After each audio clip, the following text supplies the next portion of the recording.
I'm Indian British. I grew up in newly independent India, had a privileged background in education, and though I speak conversational Hindi and Swedish and Malayalam, my mother tongue and working language is English, which is a colonial legacy in itself. My background is in the humanities, and my postgrad work in Oxford was in feminist studies. I've worked as a coach and facilitator for the last 20 years, and I live in Cambridge, near, in Ely, near Cambridge. Carlos, would you take a minute to do the same, and then we'll run a poll? Muchas gracias. Muy buenas tardes a todos los hispanos parlantes. Bon après-midi. Buonasera. I will probably say it straight away because a great friend of mine is attending this meeting. And I will tell to George Simon that tonight, as I've always done, I will smash all the frames. In short, I've been trying to change the cultural profession for the last 20 years. And so I have left it for quite some time now, a bit frustrated and disappointed. But I'm glad to be back to share with you my views on the intercultural profession, and particularly from the point of view of decolonizing the intercultural profession. That's it from me. Thank you. Whenever you're ready with the poll, and Christine. But while she's getting it, let me carry on because our time together is so short. So just tick the poll, tick as many as apply, and I'll keep talking while you do that. We're just curious to know who's in the room with us today. So our intention, good people, is to take decoloniality out of academia, to make it accessible and practical, and really put it in the context of radical inclusivity. I'm going to speak for a short time. Carlos is going to share his thoughts. We will have time for questions. Keep them coming in the Q&A, and we'll get to them as best as we can with Anne-Christine's help at the end. Okay, so it looks like lots of SIETAR members. Okay, most of you coaches, facilitators, consultants, some people from healthcare, and a good smattering from the rest. Thank you. Okay, still coming in? Okay. So, whenever you're ready to end it, that's fine. And Christine, thank you for doing that. Can people see it? Maybe when you share the results. Okay. I'm sharing the results so people can see it. Okay. Yeah. Great. So if I just close that screen, then I'm back in my slide sharing screen. So we've done that. Okay. Given the short time that we have, please just consider today's 1 hour as a taster. And because we don't want to give you indigestion during this taster, we're keeping it very high level. Hope to stimulate your curiosity. We'll give you our favorite resources at the end. You can have the slides. We'll invite you to continue the conversation if you wish. So just tune in, grab a notepad, and be here with us now.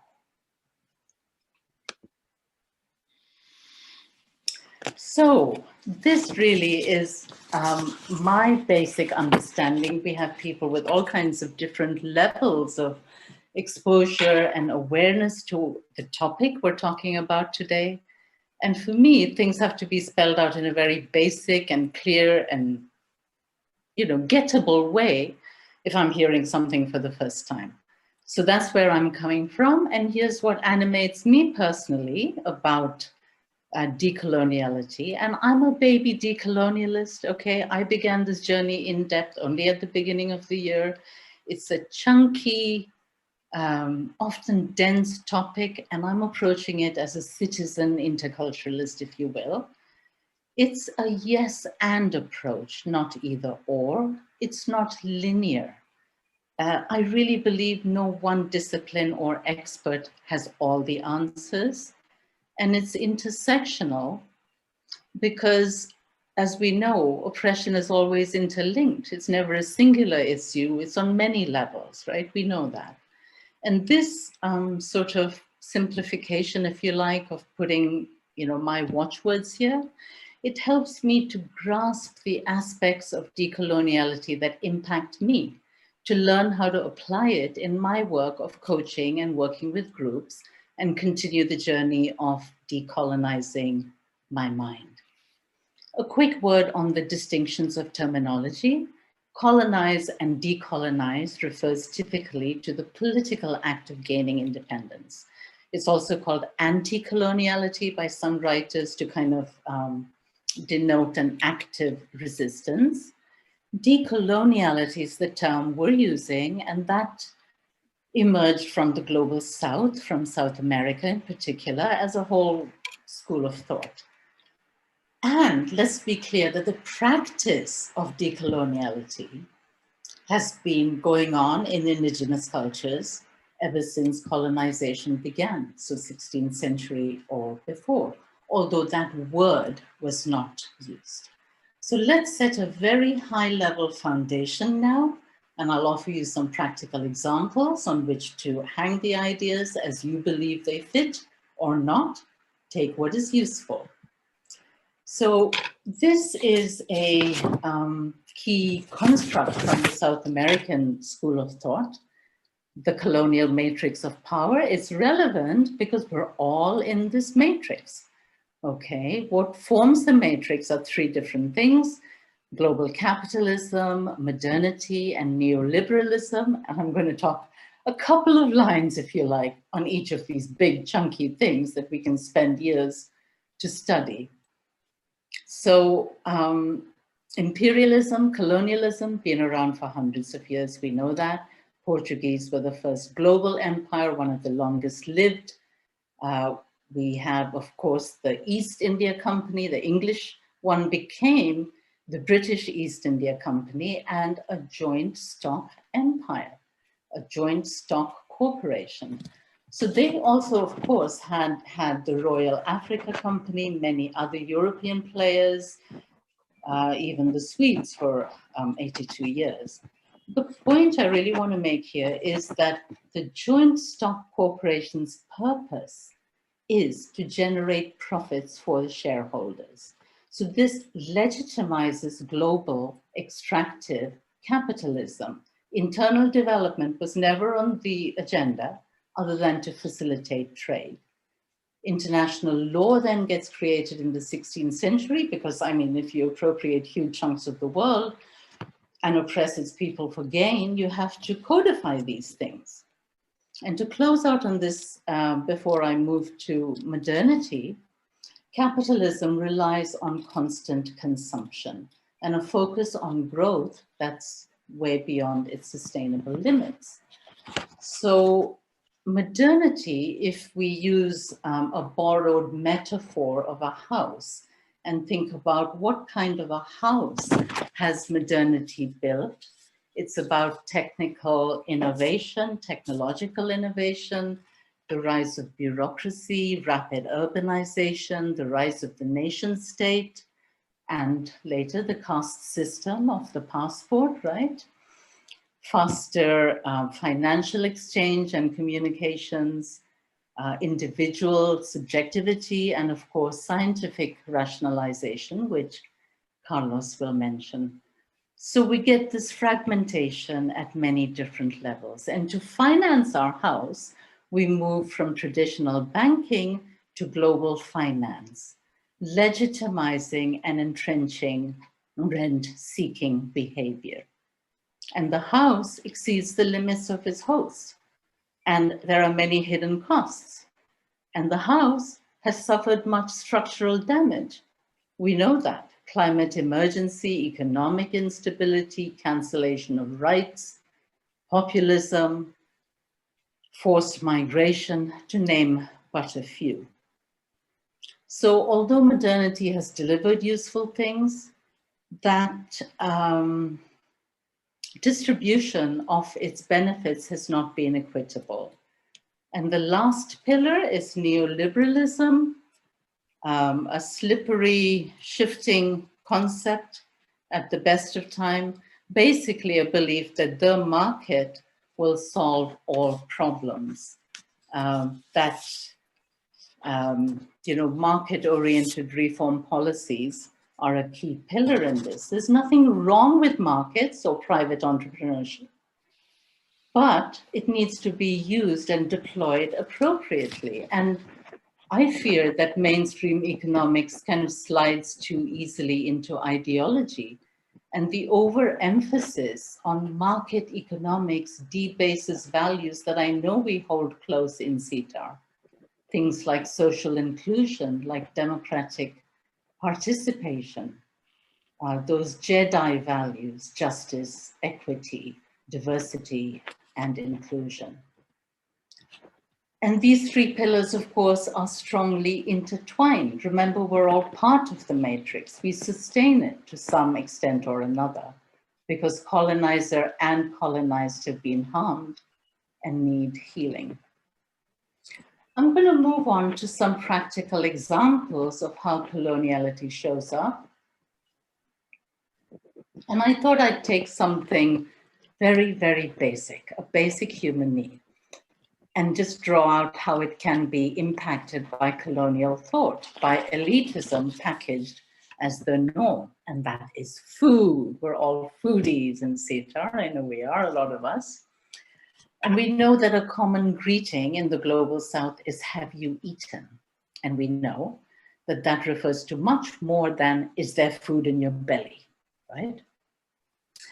But that aspect has been colonized by certain assumptions. As a little example, a recipe was given for a slow-cooked lamb dish, a Moroccan lamb dish, I believe, in a major UK newspaper.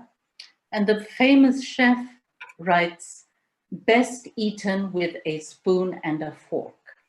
And he goes on to say, despite this indignity, something, something. So a tiny example of how 12% of the population kind of sets the tone. And as someone who grew up in India, this was an offensive comment to me. And the story has led to many interesting conversations.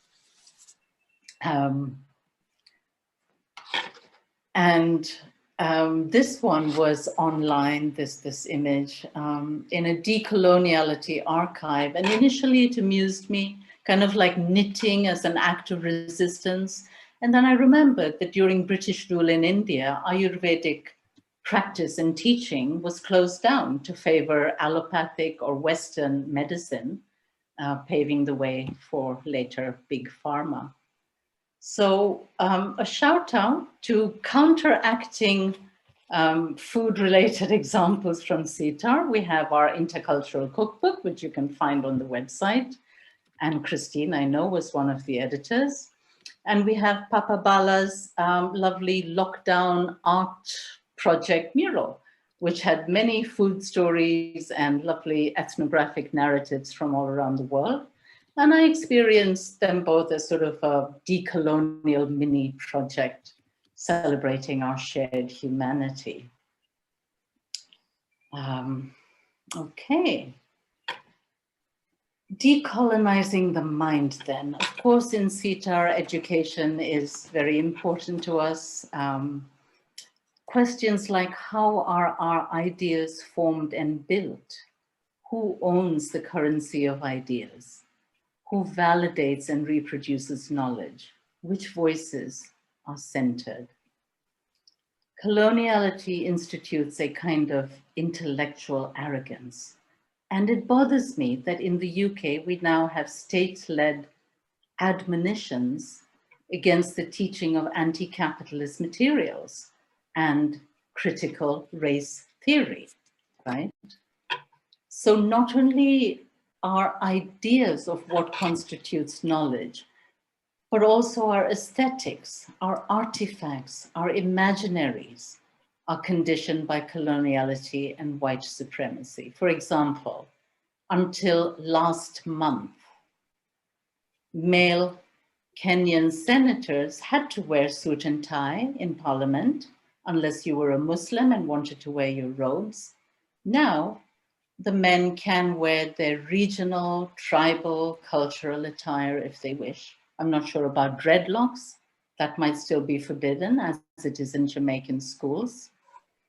And anti-Blackness is often deeply embedded in these kind of constructs, like this honorable medal given to top diplomats by our FCO, the Foreign and Commonwealth Office. You probably can't see it clearly. If you're on a phone, it's a white angel standing on the neck of a black man. The angel signifies Saint Michael and the black man, Satan. And it sickens me that this is in current use, especially after the murder of George Floyd. A shout out to Natasha Aralaya from SIETAR USA, who did the excellent White Fragility webinars, for pointing me to this body of work by Tema Okun and the late Kenneth Jones. It helped things to fall into place for me. It's been useful for my clients, for white folks and people of color, as we work to articulate and recognize those slippery assumptions within white supremacy. For example, how our definitions of professional standards are framed, for example. You can find the whole workbook online. I think it's a great resource. Adam Smith is widely regarded as the father of modern capitalism, but he obviously intended it with a moral underpinning, long forgotten now, the dharma of capitalism, if you will. You know, the rights, the responsibilities, the human dignity. We hear about the invisible hand of the market, but we hear less about conscience and character and important things like that. And I think it's really important to connect, as interculturalists, to connect with what is the ethical context? Who is our work serving? How are we helping to heal the deep rupture we're part of? Who gets to feel like they belong? Are we there just to help our clients increase their market share? As an intercultural leader recently put it, to my surprise. I'm going to read you this quote, and then I'm going to stop and run the slides for Carlos. We will not go back to normal. Normal never was. Our pre-corona existence was not normal, other than we normalized greed, inequity, exhaustion, depletion, extraction, disconnection, confusion, rage, hoarding, hate, and lack. We should not long to return, my friends. We are being given the opportunity to stitch a new garment, one that fits all of humanity and nature. So I'm going to stop after this whirlwind tour before Carlos takes you on one. Take a moment just to breathe in whatever has landed and resonated with you so far, so that later you may sense into what it might mean for you, what your stitches are in that unfolding tapestry.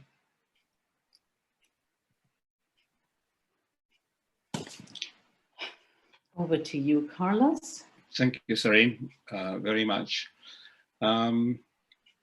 Of course, the subject of today is decoloniality, and Zarine mentioned that this particular movement come from South America. I changed a little bit the concept of belonging, which I think is becoming obsolete as well, and I put belonging. This is largely what I will be talking about, the digital natives of the younger generation. You log in to whatever you want to be. And that is something that I will be talking later on. As Zarine, good Zarine, just put that one there. Yeah, as Zarine was mentioned, and I will say this very, very deeply, particularly coming from Chile, the Chilean Mapuche Okay, so quickly. So all are called Indian. Yes, the Spanish nicknamed India or named them India, but they have nothing of Indian. They were called Mapuche, a people from Mother Earth. So in most of ancient First Nation people, they have a cosmical and a holistic view of life where everything was interconnected and interrelated. And that was the case where they were somehow being living by the laws of nature. And this was what it was wiped out. The Mapuche Chilean resisted nearly for 150 years the Spanish colonialists. In short, it was not the Spanish that erased their culture and took their land.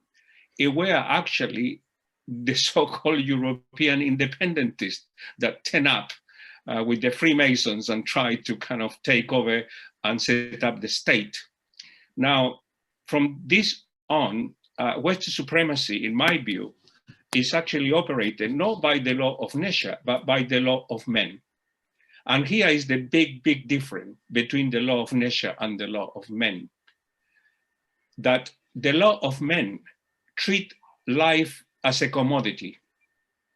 And this process of dehumanization, it has meant that this law of men, and I will not say the law of women, because I will mention in a moment what is collapsing. It have degraded life, including our planet, because intrinsically we are largely guests of Mother Nature. We are being invited to this planet, but we have been treating this planet as we were the owners of this planet, meaning this planet is a commodity, and life is a commodity.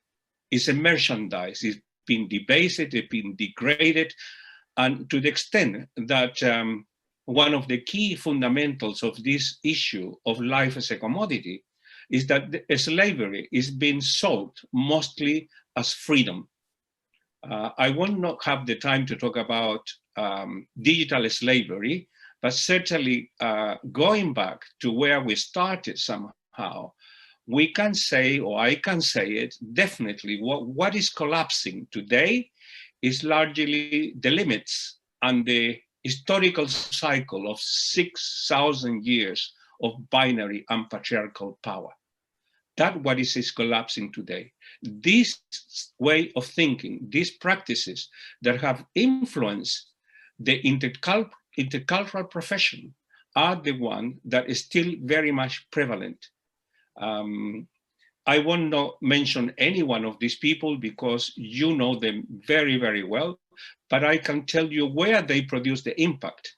So we can go to the next one, Zarine. And here is where the intercultural profession can be definitely located. Binary, the opposite, and the whole focus on cultural differences. Yeah, that's a binary. Or you are here or you are there.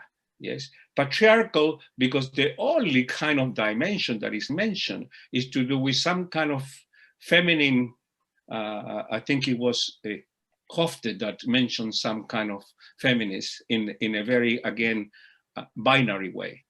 And linearity is a linear continue, is a sequential continue, and it's supposed that these dimensions are rational, are logical, are scientific, and we apply, they are just relative, yes, and they're objective, of course, and you get into this kind of fragmentation, cultural reductionism, and mechanicistic kind of analysis of something that I describe as a living system. I will probably, in this sense, maybe just mention one particular person where I really influenced him, maybe, but he was already open for something new, and that's Milton Bennett. Milton Bennett has been, for me, the only person that have somehow started abandoning what he was preaching long time ago and moved to cultural consciousness.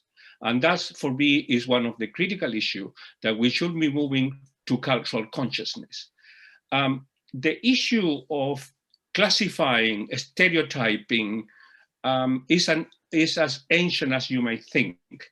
And here we come with the whole concept of Darwinism from the perspective of what Zarine was saying about what I call scientific materialism, from the point of view that all these ideologies come from scientific materialism, meaning dog eat dog, meaning competition, confrontation, antagonism, brutality, violence, murder, destruction. These are the scientific foundations of white scientific supremacy.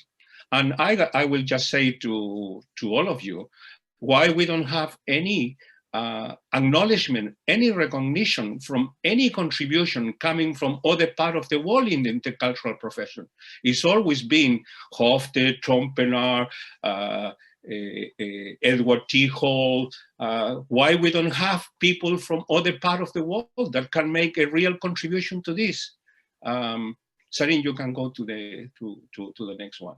So I want to just share with you something that there is, as I said, there's no recognition. No one talk about from Fanon, for example, the psychology of colonialism.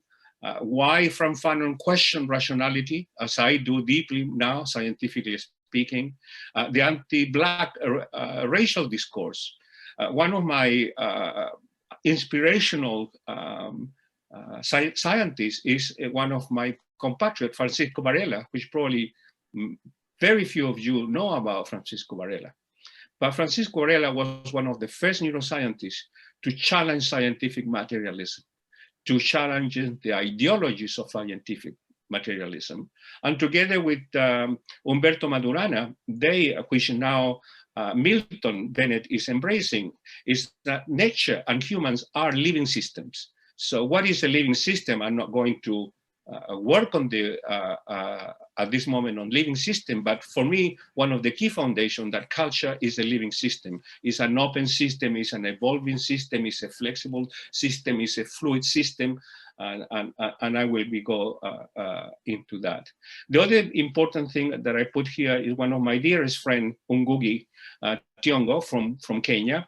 He was living where I live now in Islington, and one of his biggest contributions is one of the first one to produce a book on literature on decolonizing the mind. So decoloniality and decolonization, I will say, I was talking to Ngugi in various conferences because we used to kind of operate together. He did it in literature, I did film. And I will share one thing with you. The film coming from Africa, from Latin America, from India, from Asia, it was imperfect cinema. Only the Western cinema was perfect cinema. And I was very proud to be involved with imperfect cinema. The other person that I put here is, you can Google, of course, all this name, is Sophie Bessis. She's an outstanding scholar. And of course, we never read about Western supremacy and scientific racism in those terms. Another big influence on me was, of course, Paulo Freire, and a Brazilian educationally, where he put in the matrix that the oppressor is in a relationship with the oppressor. The only thing was that the oppressor believed he had the right to humiliate, not just to disenfranchise, to marginalize, to exclude the oppressed, but it's actually even go further in this system, is that they have the power to humiliate the oppressed. And finally, another great scholar, Edward Said, who, in relation to the Arab world, and I just put 6, but of course, for me, I have many, many other people. We can go to the next one, sorry. Can interculturalism be decolonized? And I leave this as a question. You can take it as you wish. I have been developing the concept of new science for quite some time.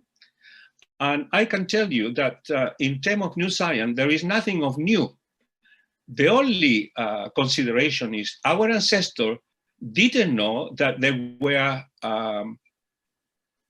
involved in an understanding of neuroplasticity. That means everything was transforming and it was flexible, that we were not really determined by our neurons. The same in the field of epigenetic. We are not determined by our genes.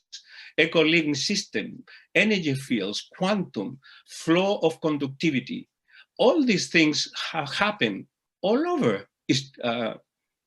since what we could describe the beginning of the universe. And what I'm interested in myself is not really in interculturalism, but in developing human and planetary consciousness. And here you have the key fundamental of human consciousness, that we are not fixed, we are not rigid. We are multidimensional human beings, we are multisensorial human beings, we are involved, and everything is interconnected and interrelated, so we are permanently involved in relationships. Our consciousness is evolving, is fluid, and is open, and is expansive. And the bigger things that you can take from this one is the flow of conductivity and the flow of connectivity. Connectivity per se, I think I have mentioned this before in other forum, is what intercultural tend to focus. But I focus more on flow of conductivity, meaning what made possible the quality of the connection.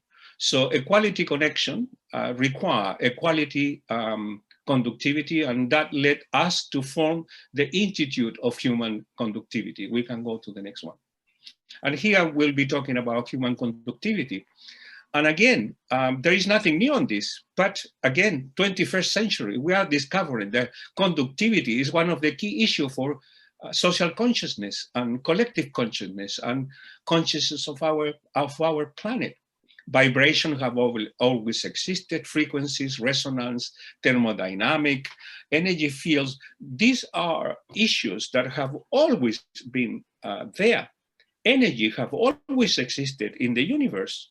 But now in the 21st century, we are talking about frequency, we are talking about vibration, we are talking about resonance and energy fields and thermodynamic. So for me, yes, I'm presenting this as something new, and many will be, wow, why we didn't have access to this information? Well, it's because you are in the comfort zone. When you are in the comfort zone, you do the same old, the same old, the same old. But no, I mean, this has always existed. I have defined the anatomy of human conductivity and connected with the process of human consciousness. So I leave that to you. We can go to the next one, Zarine, because we are getting close to close this. And I put here be login largely because I think the collapse of the patriarchal and binary human thinking is a collective failure of systemic failure of human thinking and human practices in the overall process of dehumanization and the destruction of our planet. And what happened in this century is that there is an irreversible generational sociocultural transformation. And here, the younger generation is involved in a constellation of open digital connections through social networks. And so the concept of culture is now will be replaced by the concept of transculture. That meaning to go beyond culture. Trans mean go beyond. Transformation is mean to go beyond the form. And this form is open and evolving. The other important thing that is going on is the recognition that human beings are multidimensional, that we are multisensorial. And consequently, we have a multidimensional identity, multidimensional belonging, multidimensional process of interacting with others. There are, of course, a deep concern about the state of the planet and the state of humanity. I will prefer a social cultural transformation to be peaceful. And I will say this very, very quickly. I hope that the current politicians and leaders can actually do something, because if they fail, what will come later is going to be worse. Zarine, we can go to the next one, and then I will finish. So to share with you my final thought on decolonizing the mind is that I can say from where I started that in fact, we are not predetermined, we are not preordained, or we are not predestined. We are not predetermined by our national culture. We are not predetermined by the national state. It doesn't mean because you have 1, 2 passports. My daughter have now around 4 passports, four different nationalities. So, of course, this nation state wants you to be monoculture and to have mono identity and to have mono belonging, but that is over. Also here, recently the intercultural profession as well has been talking about a lot about neuroscience, or what I call neurodeterminism. We are not determined by our neurons, that's for sure. And the same with genes. We are not determined by other genes. And lately, particularly Mr. Harari is saying that we are going now to be determined by our digital footprint, that data science will determine the future of humanity. But from my perspective, I will say that we are the one that have the power to decide that if you want to be fixed by your culture, of course you can be. If you want to be fixed by your nation where you've been born, you can do it. If you want to believe that your genes determine you, you can do it too, and your neurons as well. But science is moving irreversible to question all these dogmas and in all these eternal truths, which are falling apart by the minute.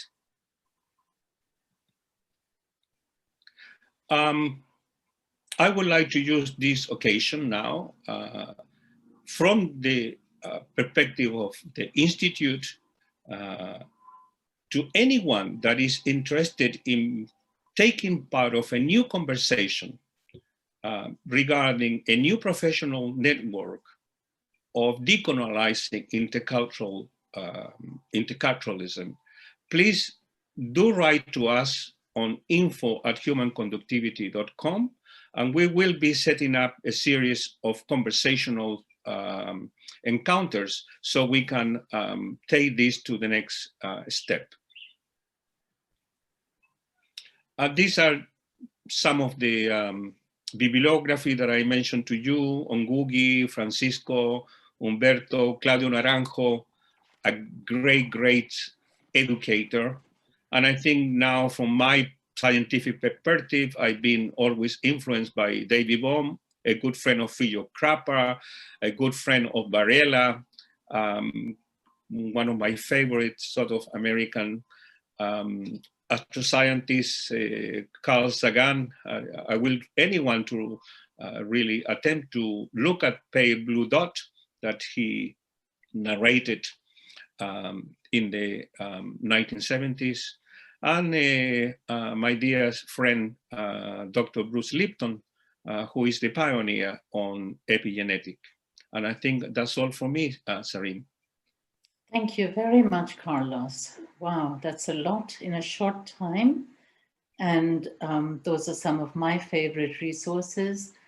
The people on the top, I call them the wise elders. Joanna Macy's in her 90s. Walter Mignolo, this talk that the link is there is just from last month. He's about 86 years old. Jane Elliott, whom many of you will know of the Blue Eyes, Brown Eyes experiment from the 1960s. Satish Kumar, who's also in his late 80s. So I call them the wise elders. Jem Bendel, the Deep Adaptation Network. All these folks, you'll find them on Facebook, YouTube, TED Talks. Cristina Morales is a young Spanish woman living in London, and she has founded and curated the world's first decolonial lab online. And it's a wonderful open space, low cost event that runs every few months. We met when we were co-facilitating something, and I have to hear the theory many times so I can understand it. So I've been hanging out there, and Otto Scharmer with his thing he's been working on for 25 years, which in fact does in coaching practice use the insights from, as you mentioned, Carlos, from Varela.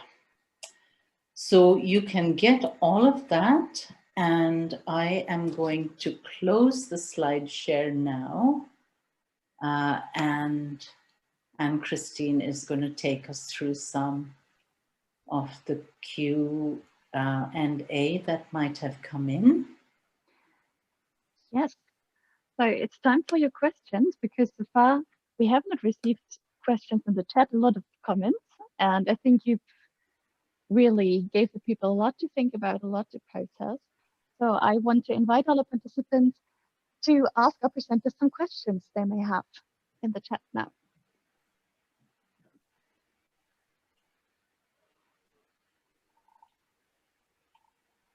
Yeah, people are saying, sorry? No, I see Vincent have written about login. He said it's the modern form of the fragmentation you talked about before, aka the current subculture, which I think is very relevant as well. That's the reason why I was mentioning about digital slavery. And this concept of be login, Vincent, is to do with that. It's actually fragmenting and separating us by the role of these major digital companies. And as you know, Vincent, I work in digitalization now for quite some time, and I'm fully aware of these new ways of dividing us deeply. Digitalization is being used now to divide us, manipulate us, to fragment us, to separate us. So, Vincent, I'm with you on that one. Thank you for your lovely comments. Some great stuff coming in. You know, I really feel that the pedagogy of the oppressed is as relevant now as when it was written in 1968, I believe. And if I just asked you a really quick question, how many of you here would call yourselves a radical? Just put a Y for yes or an N for no in the chat, and then I'll see if I can put my finger on how Paulo Freire defined who is a radical.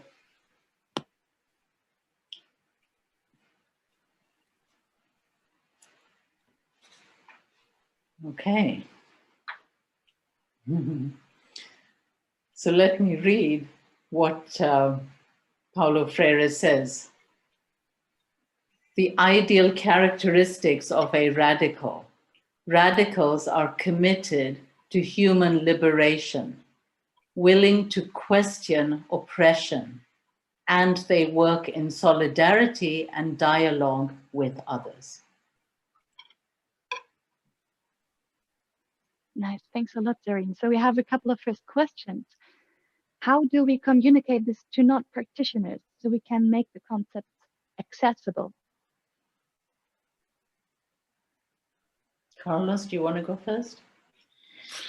Like anything, I mean, like Zarine was mentioned, why, I mean, I can tell you from science why the Nobel Prizes of science always go to white people to start, or non-Western, I mean, only go to Western scholars. And it's the same what happened in the intercultural profession. George Simon knows this very well. I've been an outspoken, Vincent knows this very well. I've been an outspoken individual who have been committed to SIETAR for 20 years, but SIETAR never want to hear me. They don't want to hear what Varela said, what Ngugi said, what Said said.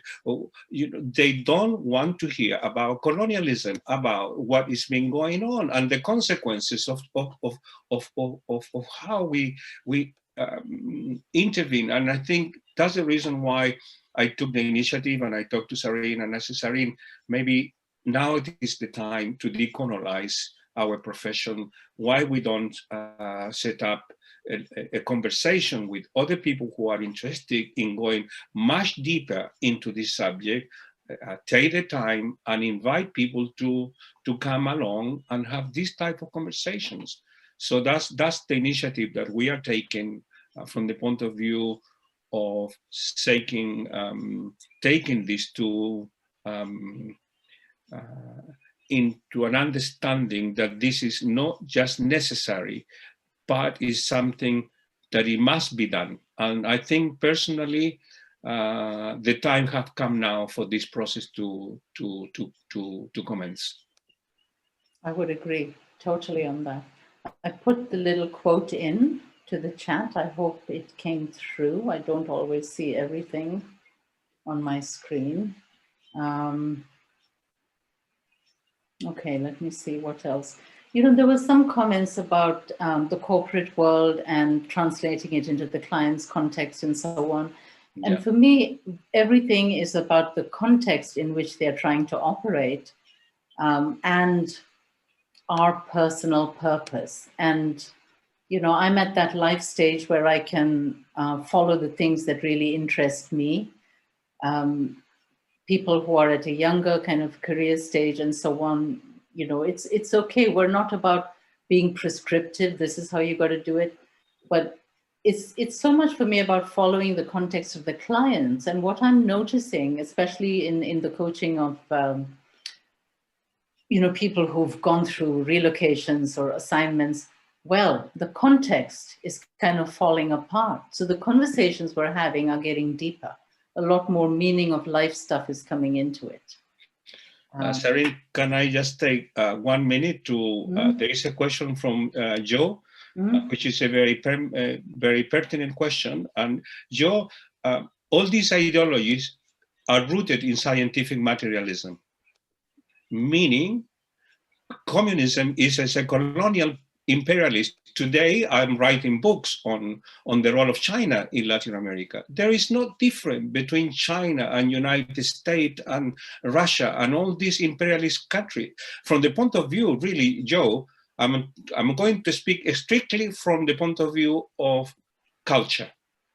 Yeah, Russia is cultural imperialism. Marxism is a cultural imperialist ideology. I hope I'm very clear on this. All these are rooted in antagonism. They are all patriarchal. They are all binary. They are all think they are the saviors of humanity. Yes, and I'm of the view that humanity can only save themselves. That's the reason why I put in the presentation no permissions to any of these ideologies, no ideologies, no leaders, and give power to the local people. And this is something that I would like to share with you, Joe, because I have no hope whatsoever that China will be different, that Russia will be different. Personally, I have never had any connection with these ideologies, seriously. No ideologies whatsoever, because I have done my studies where these ideologies come from. And if you look at the issue of confrontation, the brutality, the murdering, the wars that are taking place because of this ideology. I hope I have answered to you, Joe. Some great comments coming in that I'd like to just quickly pick up on. Mara says, what's one of the answers? Co-design, yes. And thinking of that reminds me of something C.K. Prahalad said, one of the few Indians actually, you know, mentioned in the so-called top 50 leadership thinkers and so on. But one of the things he said is that design, as it is conceptualized, often serves only the top of the pyramid. And we have some fantastic design people within the Human Conductivity Institute. So co-design, yes, absolutely. George Simon's talking about art, yes, Yeah. and this is very much our concern also, because decoloniality is so much in the academia, in the ivory towers, very good, fantastic work being done. So we need it at all levels, you know, on the street, in the boardrooms. But another thing is, the master's tools are not going to dismantle the master's house, to quote Audre Lorde. So, George, quickly here, look, arts, okay? George, the whole movement in Latin America, it involved music. Look what happened with Las Tesis, challenging patriarchal. They became the hymn of women movements today in the world. That come from Chile, George, yes. And we have music, we have painters, we have photographers, we have designers. So we have to design for humanity. We cannot design for differences. We have to design what unite us, what bring us together. Yes. What is it that will bring us together? And I think music, particularly paintings, photography, all this expression. I'm just kind of looking at this one. He said, they wanted to pin me down to one person, but the artist is a distributed entity, a cloud of creation. And this is very interesting because this Lawrence Leck as well is a Malaysian, French, and with German connections as well. So that's really unbelievable. But this is George. I am really involved in art. I told you I did filming for nearly 13 years. So yes, arts, bring art, George, anytime. What else? There's so much in the chat. And Christine, will the participants be able to save or get the chat later? Yes, I can save the chat and then we can hand it out together with the slides. And we do have a couple more questions. How can indigenous identities and consciousness begin to reframe notions of culture from human to a more inclusive model? There's so many amazing initiatives actually going on all around the world. And for me, something that's been very nurturing and sustaining is connecting to some of those and finding out what's going on. It helps me then to stand more strongly in my own truth. You know, being seen, seeing and being seen is a two-way street. Can I say something on Maura?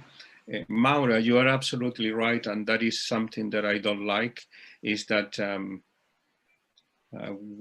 I'm trying to unite and not to really confront from this perspective. And yes, there are a lot of people coming from, let's say, decolonism, meaning from Latin America, from Africa, from other non-Western society in a more confrontational way.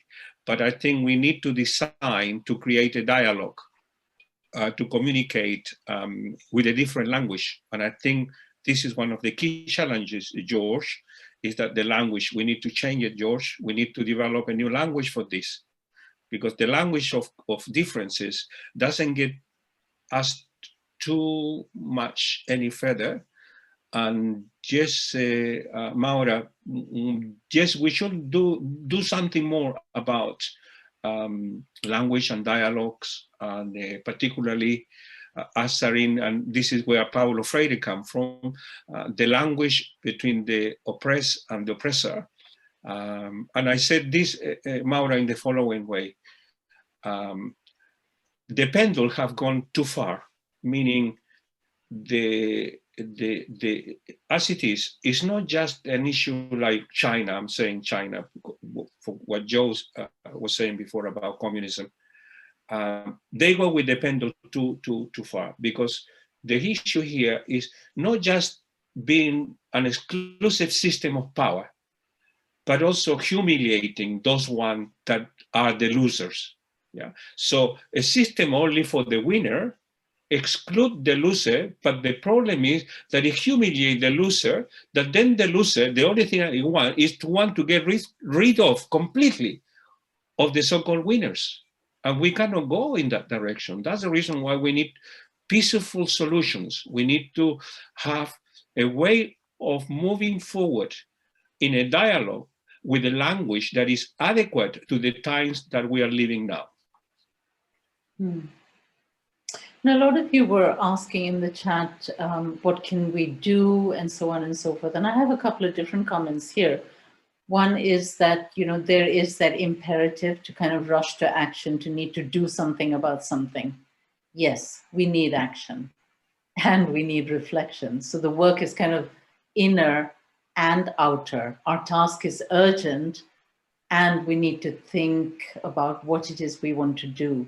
We haven't even begun to touch, other than very superficially, the whole, the topic of language. How do we use language? What might that mean? And ethics, we haven't even begun. So let's keep the conversation going. We're almost out of time. I'd like to say thank you so much for showing up, for connecting, for being here, for kind of opening the lid. There's no going back now. We're not going to put the genie back in the box. Yes, thank you for my part as well. And just to say that this process, I was going to show something else, but then we took it because of the time. What is collapsing? I'm not really too much fascinated with that, but what is emerging? And this is a cyclical collapse, an historical collapse, and it's a reversible, the collapse. The thing is that we are focusing more on what we can co-create in terms of what is emerging.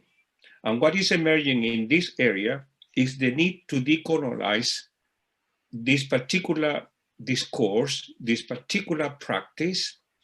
And again, I welcome anyone that will wish to get involved in a conversation where we can look at how we together can bring about the emergence of a new language, a new understanding, and we can make a contribution to SIETAR and to other professions as well. Thank you. One of the most practical things is to get away only from cognitive knowledge, moving to non-cognitive ways of being. No more from me. That's it. Thank you so much, Zarine and Carlos. That was very, very insightful.